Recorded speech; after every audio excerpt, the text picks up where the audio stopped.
I was forced to kneel the entire time with my hands cuffed. They interrogated me about 2 hostages I had treated at Shuhada al-Aqsa Hospital. The treatment lasted only 5 minutes, as they had minor injuries, and I quickly moved on to other patients. I was interrogated daily, each session lasting over 7 hours, all focusing on the same topics: Hamas, tunnels, and hostages. The second time I was arrested, they took me to Al-Shifa Hospital directly to a detention center. Along the way, they beat us with batons, one after another, and especially the doctors. They asked each detainee whether they were a doctor. I told them I had no connection to Hamas. I knew nothing about the tunnels. During my December interrogation, I was beaten.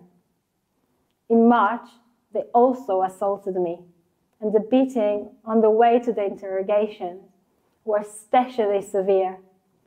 Each interrogation lasting between 10 and 12 hours without breaks, sometimes with short pauses of an hour or 2. The military carried out most of the interrogation. I didn't have a lawyer with me. They asked me if I wanted one, and I told them I did.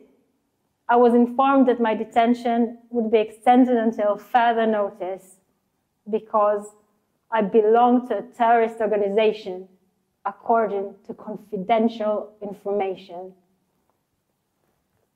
They beat us with batons, punched us, and let dogs urinate on us. They always have dogs with them. I was attacked twice by dogs. Prisoners were randomly chosen for group beatings by 4 or 5 soldiers and a dog. Once, they attacked the entire ward, electrocuting prisoners' hands. I heard about detainees who died, but I don't know their names. I heard of a prisoner who was actually assaulted with a stick. He is now in Ofer, in the cell next to mine, living with a colostomy bag. I don't know names, but there are prisoners who died, some who were raped, and some who had their limbs amputated. There are many prisoners with amputated limbs in my cell. Before my arrest, I was in good health. Now I have a back injury that causes severe pain and being beaten in the waiting area for interrogation.